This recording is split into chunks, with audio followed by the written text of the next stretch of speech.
James Edward Mead, Prêmio Nobel de Economia de 1977, nascido em 1907, falecido em 1995, e que pertenceu ao grupo do Círculo de Cambridge, de John Maynard Keynes, nos anos 30, o maior economista do século XX, com John Robinson, Edward Kahn e outros. Parece chique. Ele, já em 1935, tinha escrito um livro, An Outline of Economic Policy for the Labour Government, diretriz de política econômica para o Partido Trabalhista Inglês. Nos anos 89, 92 e 95, quando ele faleceu, escreveu 3 livros sobre a gatotopia, onde ele conta que, por um longo tempo, esteve em busca de utopia. Por mais que navegasse, não conseguiu encontrá-la. No caminho de volta, deparou-se com a gatotopia, que em grego significa um bom lugar.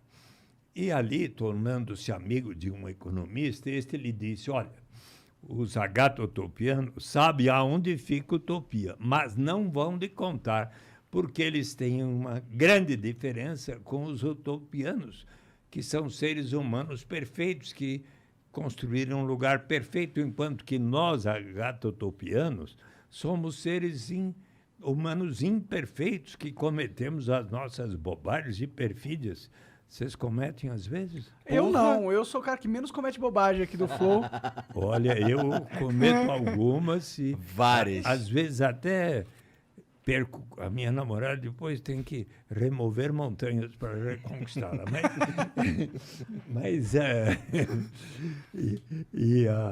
Então, mas, entretanto, conseguimos construir um bom lugar. E ele estudou as instituições e arranjos sociais de agatotopia e verificou que eram as melhores que ele até então havia encontrado para que os grandes objetivos da humanidade e dos economistas tanto queriam alcançar, de obter liberdade, o maior padrão de vida possível com a tecnologia e recursos vigentes e maior igualdade e erradicação da pobreza. Quais eram os instrumentos? Primeiro, flexibilidade de preços e salários para que pudesse haver a melhor alocação dos recursos produtivos.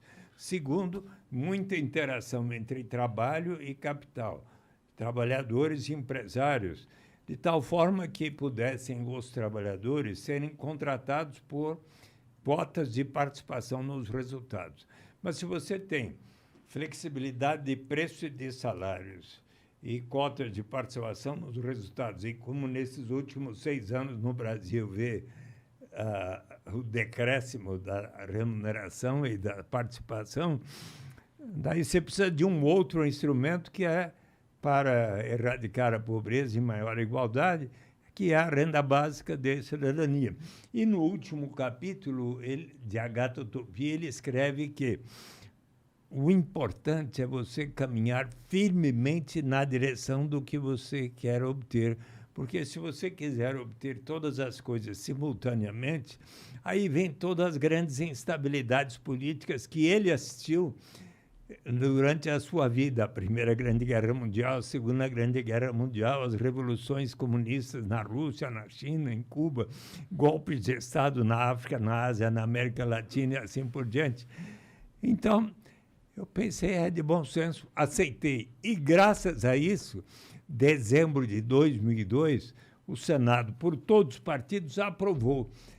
Novembro de 2003, imagine quem estava lá na Comissão de Justiça, Constituição e Justiça da Câmara dos Deputados, como suplente, mas estava presente e nenhuma palavra contra falou. O deputado Jair Bolsonaro, ele votou a favor. Olha lá! Da hora! Aí, aprovado na Câmara, foi para o presidente assinar ou não a sanção. Eu, então, conversei com o ministro da Fazenda, Antônio Palocci, que explicou ao presidente como é para ser instituído gradualmente, por etapas, é factível, pode sancionar numa belíssima cerimônia. Minha mãe, aos 95 anos, ela faleceu aos 105 em 2013, mas Nossa, ela viveu foi bem na pra caralho. presença, esteve presente. O Viveu Felipe, 10 anos depois, mais, né? o Felipe Vampares esteve presente também e fez um lindo pronunciamento. O professor, qual é o maior economista brasileiro que você Ixi, conhece? perguntou errado pra mim. Eu não conheço muitos. Não conhece? Eu sou meio iletrado nesse sentido. É, mas, Sobre economistas brasileiros, com certeza. mas você sabe... Quem que é o... Vai lá, Igão. Você sabe, pô. Você é o Igor, pô. Você sabe qual que é o maior economista Sei lá, brasileiro. porra. É,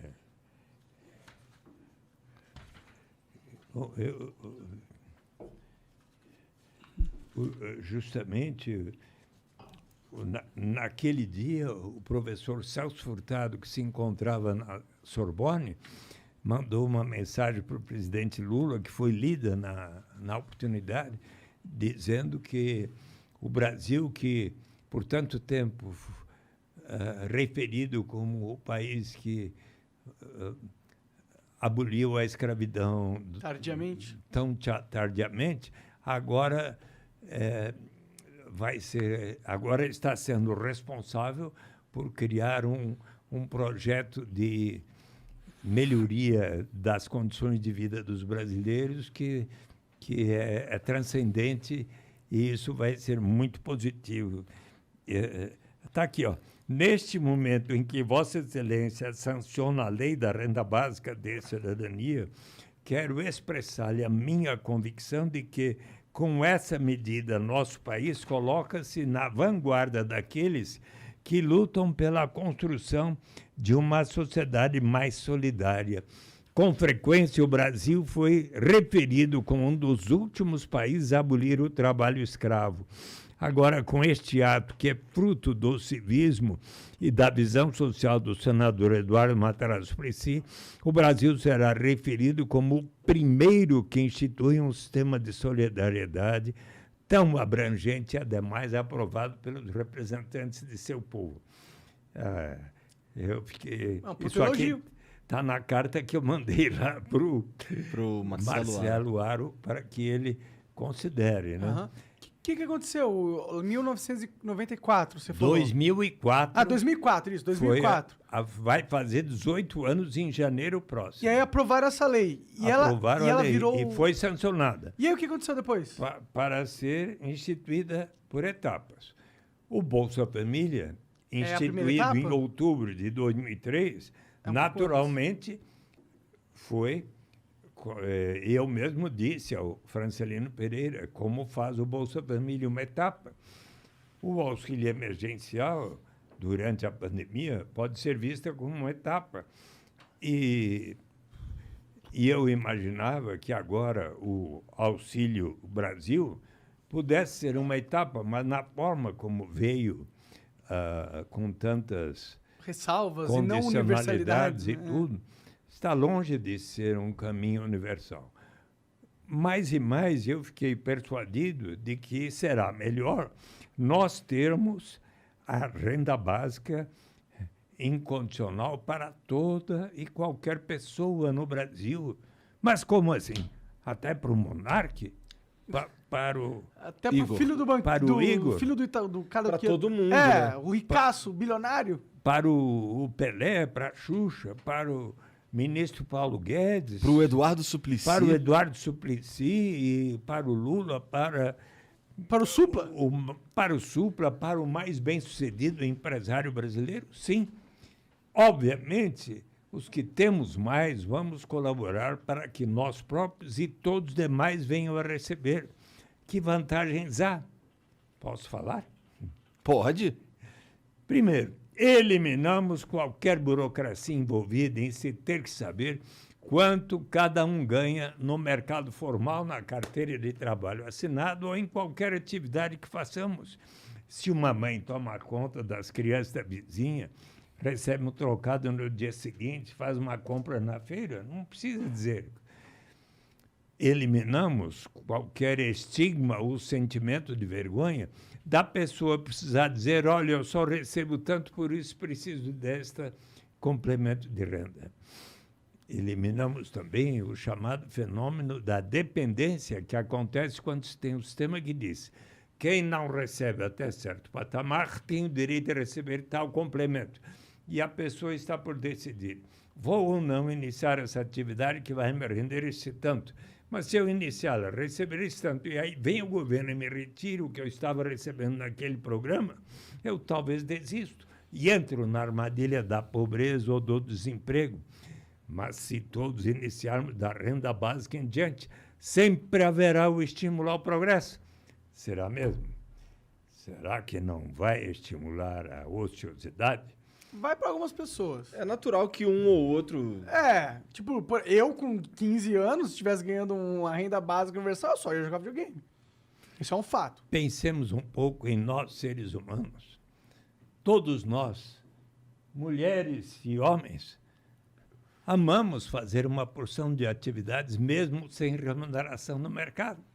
As mães, quando estão amamentando seus nenês, qualquer hora do dia, da noite, da madrugada, com todo carinho e amor. Nós, pais e mães, quando estamos cuidando do bom desenvolvimento, alimentação de nossos filhos e filhas. Nas igrejas de todas as denominações,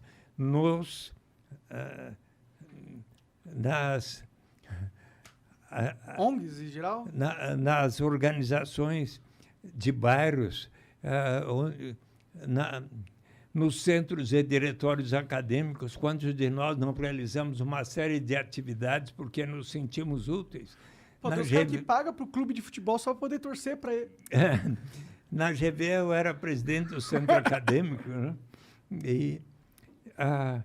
Então, a Constituição brasileira assegura o direito à propriedade privada.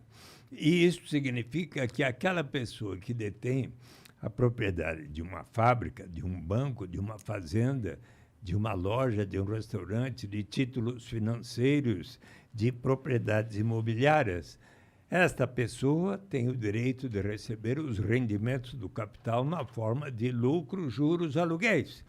E eu lhes pergunto, por acaso, para uma pessoa receber os rendimentos do capital, precisa necessariamente comprovar que esteja trabalhando, que suas crianças e adolescentes estão indo à escola?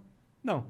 Portanto, se aceitamos que os mais ricos podem receber aqueles rendimentos do capital sem qualquer condicionalidade, por que não estendermos a todos, ricos e pobres, o direito de todos partilharmos pelo menos um pouco da riqueza comum de nossa nação, como um direito à cidadania, ainda mais quando pensamos em certos aspectos da nossa história, o fato de que por mais de 3 séculos, milhões de pessoas foram arrancadas de sua terra natal na África para virem ao Brasil contribuir para o enriquecimento de tantas famílias, sem que lhes fosse dada qualquer remuneração que não fosse viver numa senzala e receber uma alimentação que fazia com que os escravos tivessem uma expectativa de vida pouco superior a 30 anos de idade.